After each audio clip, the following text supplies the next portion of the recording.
저희 교회 옆에 조그만한 교회가 하나 있습니다. 거기도 교회가 한 30년 된 교회인데 거기에 목사님이 이제 다른 임지로 가셨어요. 할 수 없이. 근데 목회자를 청빙하는데 장로님 부부가 저희를 찾아왔어요. 목사님 교회에 목사님들이 많이 찾아와서 강의를 듣는 줄 알고 있습니다. 목사님이 많은 목사님들 만나시니까 목사님이 목사님들 잘 아시지 않겠습니까? 저희 교회가 담임 목사님을 청빙하려고 그러는데 목사님이 추천해 주시면 무조건 모시겠습니다. 그래서 뭘 믿고 그래요? 그랬더니 목사님, 저희는 목사님을 신뢰합니다. 그래서 제가 그랬어요. 그럼 그 장로님 부부한테 그럼 장로님 부부 내가 어떤 사람을 추천할 것 같아요? 그랬더니 가만히 저를 보고 있어요. 그래서 제가 그랬어요. 목사님, 저는 교육자 추천을 여기저기 많이 합니다. 전주에 전북로에 번성하는 교회도 장로님들한테 제가 목회자를 추천할 때 이분이면 괜찮겠습니다. 예, 모셔버렸어요. 그래서 제가 어떤 목사님을 저는 추천하고 싶냐면 첫째는 영성이 있는 분을 추천하고 싶습니다. 그 다음에 두 번째는 정서지수, 감성지수가 아주 건강하고 풍성한 분을 제가 추천하고 싶습니다. 그 다음에 삶의 맥락이 분명한 사람을 제가 추천하고 싶습니다. 저보고 그래요. 제가 그렇게 얘기했어요. 그랬더니 이 장로님 부부가 목사님 그런 분이 있으면 무조건 모시겠습니다. 제가 추천한 분 지금 모셨어요. 작년 11월 달에. 제가 왜 이 말씀 드리냐면 우리 안 목사님 만나고 나서 이렇게 옆에서 같이 함께 있어 보니까 하나님의 영이 흐르는 영성의 사람, 그 다음에 안 목사님은 감성지수, 정서지수가 정말로 풍부하고 아름다워요. 할렐루야. 저는 그래서 목사님을 옆에서 야, 참 좋으시다. 할 수만 있다면 예수님 오실 때까지 같이 갔으면 좋겠어요. 참 좋으셔요. 제가요, 지금으로부터 약 12년 전에 제가 지금 전주에 온 지가 딱 8년 됐습니다. 저는 제가 본래 익산에서 목회했어요. 익산에서 목회하는데 이 교회가 100년 된 교회예요.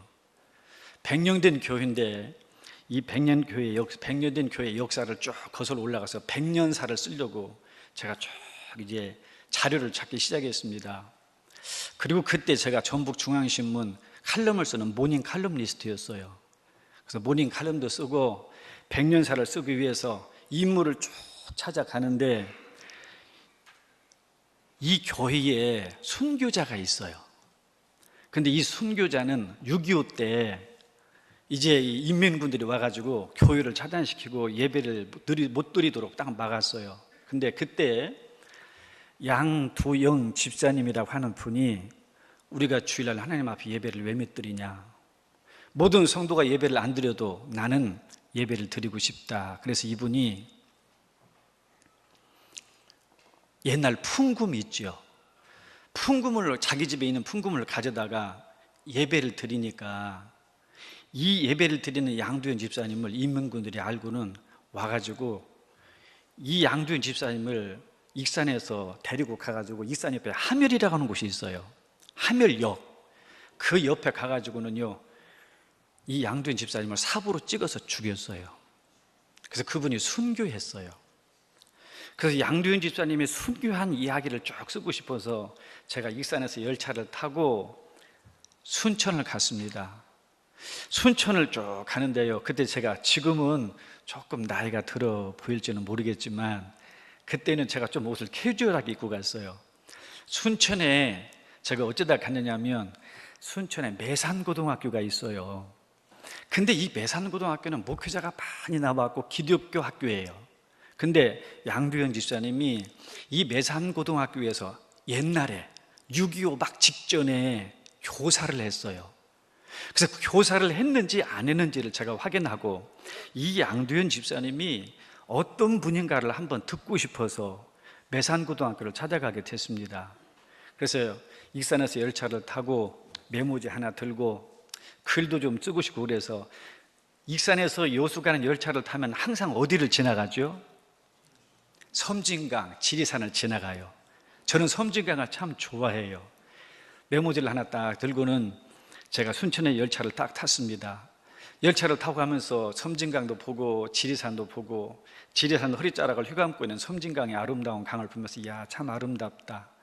그렇게 이제 그 아름다운 정취를 맛보면서 쭉 가는데, 순천에 가까이 가서요, 제가 이제 저도 내리려고 준비를 하고 있는데, 제가 타고 있는 저 뒤에서 어떤 할머니가 조그마한 배낭을 하나, 작은 배낭을 메고 내리시려고 앞으로 오시더만, 차가 좀 아직도 도착하려면 좀 시간이 있으니까 제 앞에 자리가 비어 있었어요. 비어 있는데 이 할머니가 제 앞에 자리에 딱 앉으셔요. 앉으시더만 저보고 이러고 보고 있다가, 젊은이, 혹시 우리 나이가 27, 8 됐어요? 그때 제가 부록이 넘어서 지천으로 가는 나이인데, 부록이 몇 살이죠? 나 동인교회는 확실히 다르네요. 제가 지천으로 가는 나이입니다. 그랬더니 나보고 그분이 그래요. 선생님, 참 나이를 곱게 드셨네요. 그래서 제가 그랬어요. 할머니한테, 할머니, 혹시 연세가 어떻게 되셨어요? 그랬더니 이 할머니가 내가 올해 90이라오. 야, 놀랬어요. 그러셔요. 근데 할머니 90이신데 할머니는 저보다 더 곱고 아름다우십니다. 제가 물었어요. 할머니, 혹시 지금 어디서 오세요? 그랬더니 이 할머니가요, 저보고 그래요. 나 바람 따라 왔어요.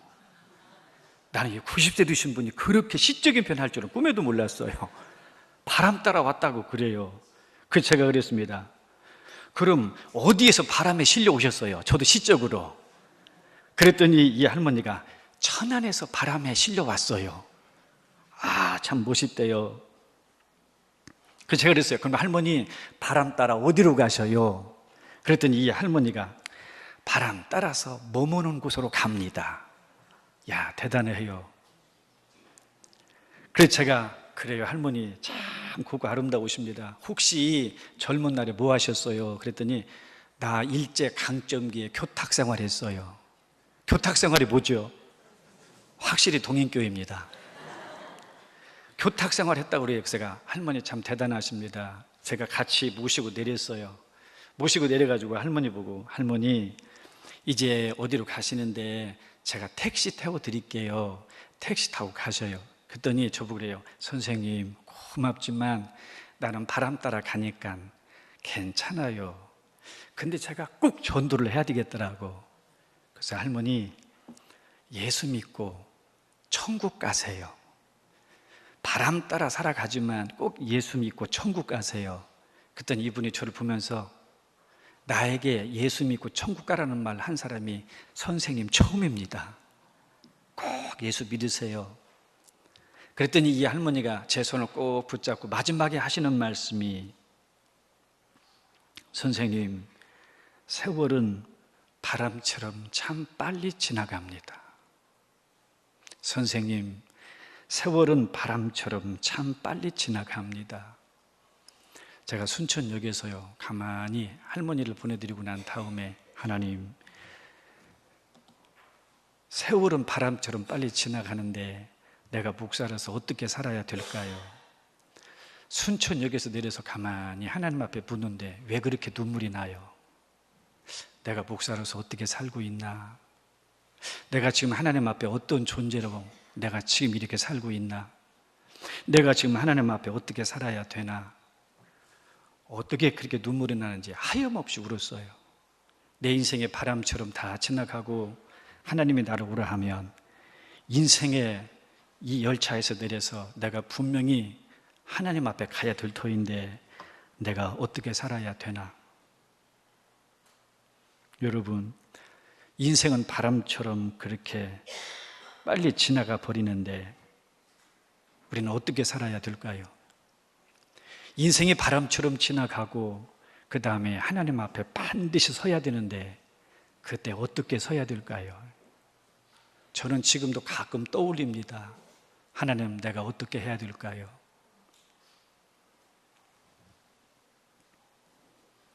바람처럼 살다가 하나님의 심판대 앞에 서야 합니다.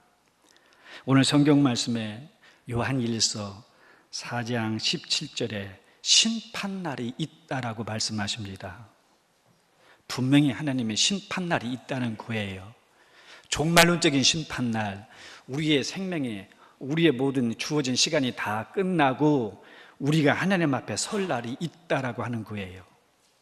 고린도후서 5장 10절 말씀에 주님이 말씀하시기를 이는 우리가 다 반드시 그리스도의 심판대 앞에 나타나게 되어 각 선악간에 그 몸으로 행한 것을 따라 받으려 함이니라. 그리스도의 심판대 앞에 나타나게 되어 있다는 거예요. 반드시 서게 된다는 거예요.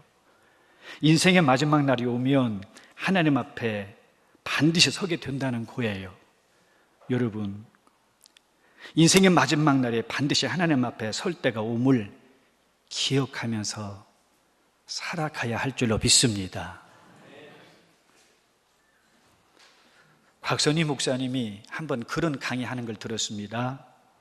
서울의 소망교회 목사님이 교회 중직자가 임종을 맞이하려고 해서 전화 받고 빨리 갔대요. 갔더니 교회 중직자이신 분이 병원에서 호흡이 까딱까딱 하시면서 목사님이 가니까 목사님의 손을 꼭 붙잡더래요. 근데 목사님의 손을 꼭 붙잡았는데 이 중직자 되신 분이 신앙생활도 오래 했고 교회에서 중직자면 정말로 신앙생활 열심히 하고 일도 열심히 한 분 아니에요.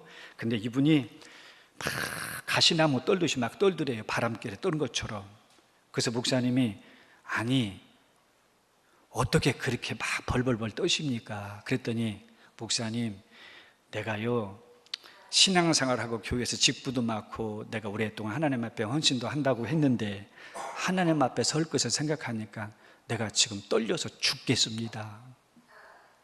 그러니까 곽선희 목사님이 이 임종을 맞이하는 분에게 자기 목에 걸려있는 나무 목걸이를 벗어서 주면서 이 십자가 꼭 붙드세요.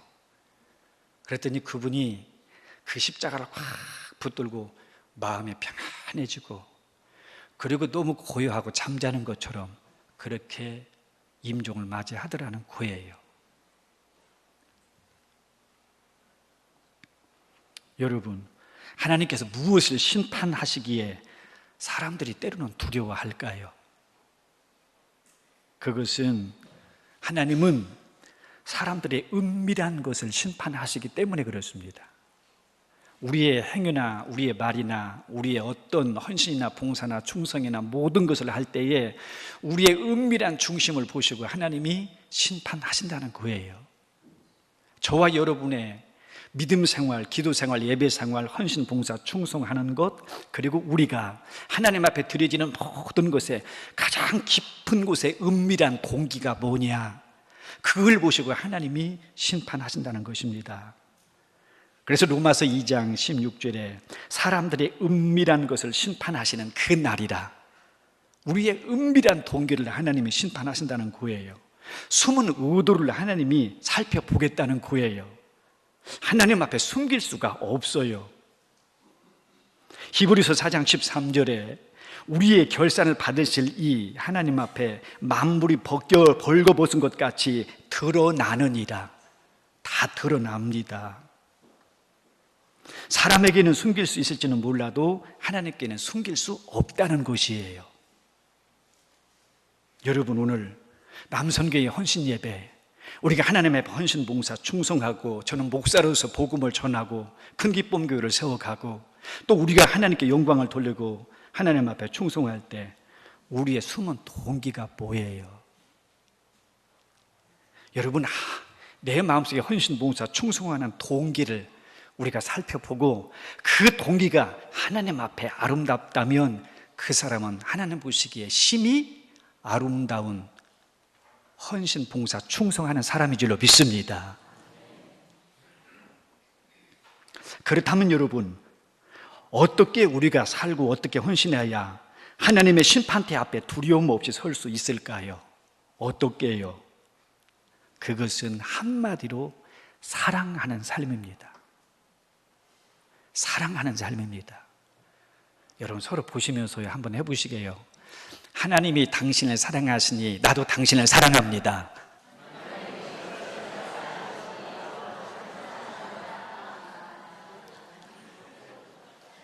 이 말은 아마 처음 들어봤을 거예요. 그냥 사랑합니다라고 하는 말은 하는데 하나님이 당신을 사랑하시니 나도 당신을 사랑합니다. 제가 수많은 사람 만나서 치유해보고 복음을 전해보고 해보니까 하나님이 사랑하시니 나도 당신을 사랑합니다. 하나님 사랑하시잖아요. 안 목사님 하나님이 사랑하십니다. 여러분을 하나님이 사랑하십니다. 저도 하나님이 사랑하십니다. 하나님이 사랑하는 사람을 나도 사랑하는 거예요. 사랑하는 삶이에요. 하나님을 사랑하는 사람, 사랑으로 살아가는 사람은 하나님의 심판대 앞에 두려움 없이 설 수 있다라고 하는 거예요. 여러분, 우리가 먼저 하나님을 사랑했습니까? 하나님이 저와 여러분을 먼저 사랑하신 줄로 믿습니다. 하나님이 우리를 사랑하사 십자가에서 죽기까지 여러분 고난당하시고 하나님 아들 예수 그리스도가 십자가에서 사랑하심으로 그 사랑으로 말미암아 우리가 구원받고 생명 얻고 부활 생명, 천국 소망, 하늘나라의 영광을 바라보며 살게 되는 줄로 믿습니다. 여러분, 하나님 우리를 먼저 사랑하셨습니다.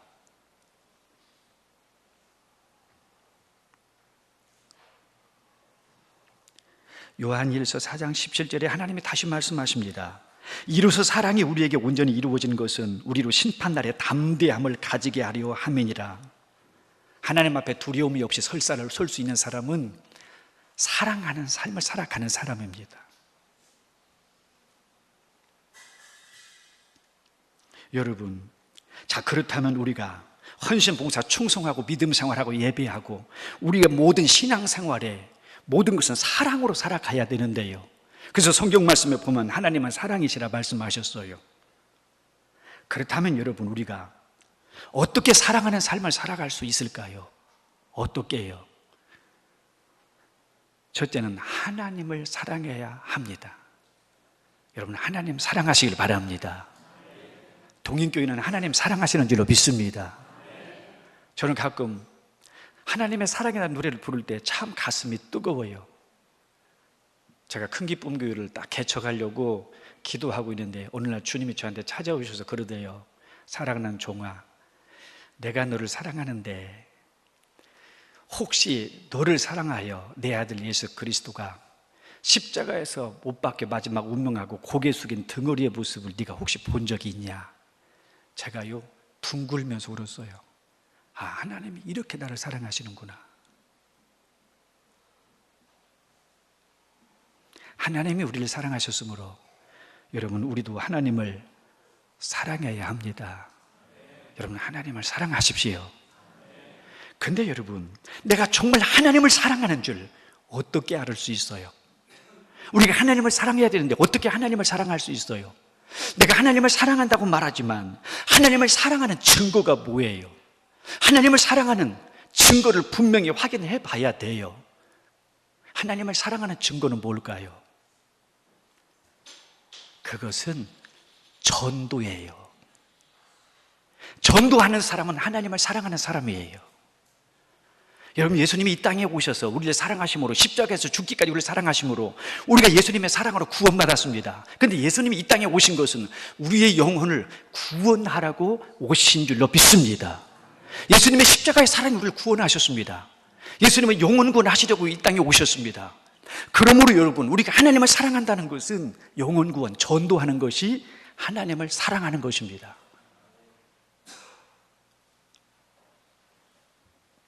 전도에 충성해야 됩니다. 남선교회 아니면 우리 모든 믿음 생활이 전도하고 예배드리고 전도하고 기도하고 전도하고 하나님 앞에 드리고 전도하고 하나님 앞에 우리가 우리의 삶을 드리는 삶, 그게 바로 하나님을 사랑하는 사람의 삶입니다. 하나님의 사랑의 넓이와 길이와 높이와 깊이를 깨달은 사람들은 전도함으로 하나님을 사랑할 수밖에 없어요.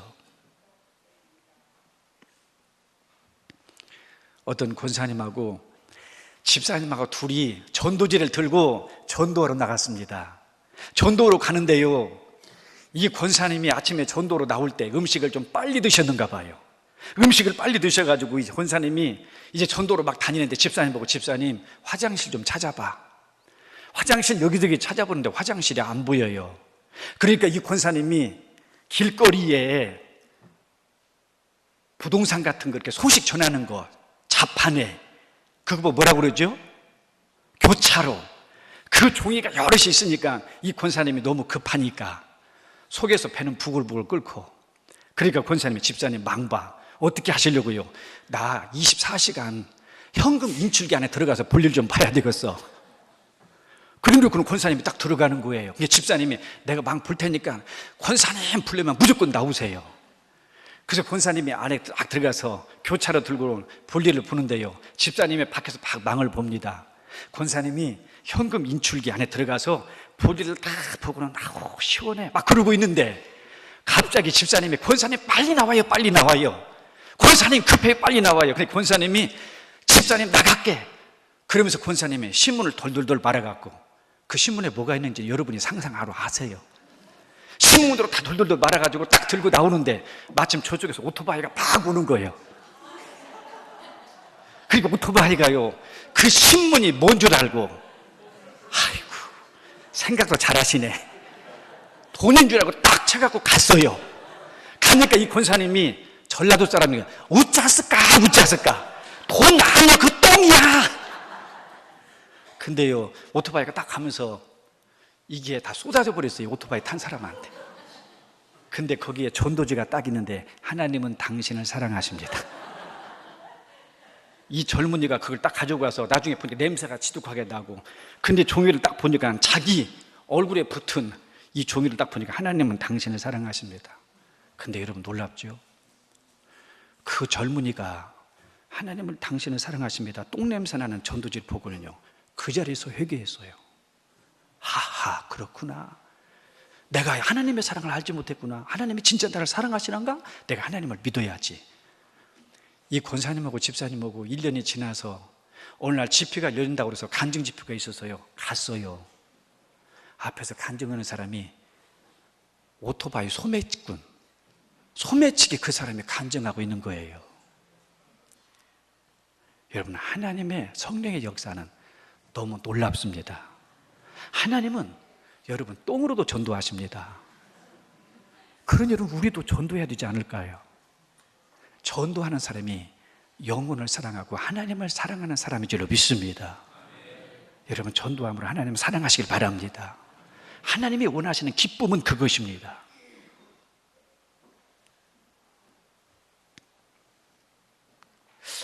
여러분, 하나님을 사랑하는 것은 전도하는 것이고요, 그 다음에 우리가 또 사랑하는 삶을 살아가야 되는데, 어떻게 사랑하는 삶을 살아갈 수 있어요? 그것은 성도와 이웃을 사랑하는 거예요. 성도와 이웃을 하나님의 사랑으로 사랑하는 거예요. 어떻게 사랑할 수 있어요? 사랑은 허다한 허물을 덮어줘요. 여러분, 모든 인간의 전공 과목이 있대요. 이 세상에 태어나고 죽는 모든 인간의 전공 과목이 있는데, 그 전공 과목이 어떤 거냐면 실수래요. 모두가 실수의 전공 과목을 안고 살아가는데, 인간은. 그 다음에 모든 인간의 특징은 뭐예요? 허물이래요. 모든 인간의 실수와 허물 투성이에요.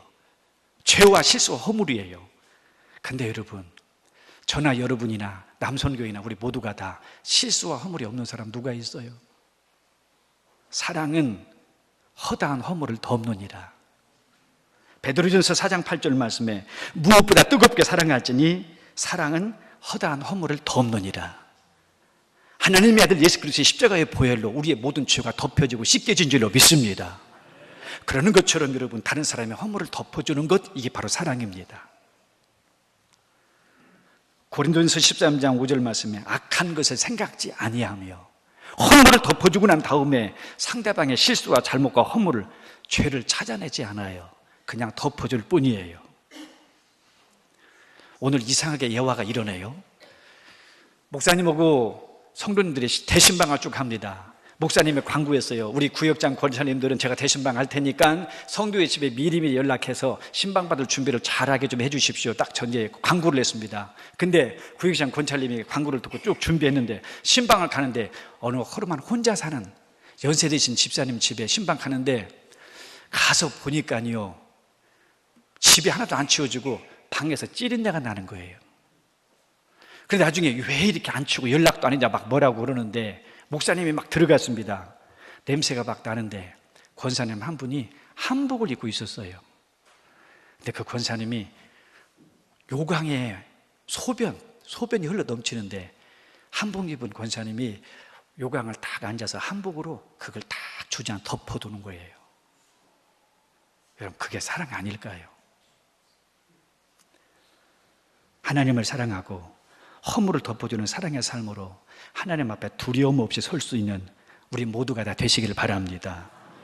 바람처럼 인생은 지나가고 삶을 마치고 하나님께로 돌아가는 날, 하나님 앞에 두려움 없이 설 수 있어야 하겠습니다. 어떤 사람이? 사랑하는 사람입니다. 하나님을 사랑하시길 바랍니다. 서로가 사랑으로 하나님 앞에 영광 돌리고 사랑에 헌신하시길 바랍니다. 하나님을 사랑하는 것은 전도입니다. 서로를 사랑하는 것은 허물을 덮어주는 것입니다. 하나님 앞에 두려움 없이 서고 싶지 않으십니까? 하나님 앞에 두려움 없이 설 수 있어야 되지 않을까요? 여러분, 하나님을 사랑해야 되지 않을까요? 서로를 사랑해야 되지 않을까요? 여러분, 사랑하면서 살고 싶지 않으십니까? 사랑하면서 살아감으로 하나님 앞에 두려움 없이 설 수 있는 저와 여러분, 우리 모두가 다 되시기를 주의 이름으로 축원합니다. 아멘.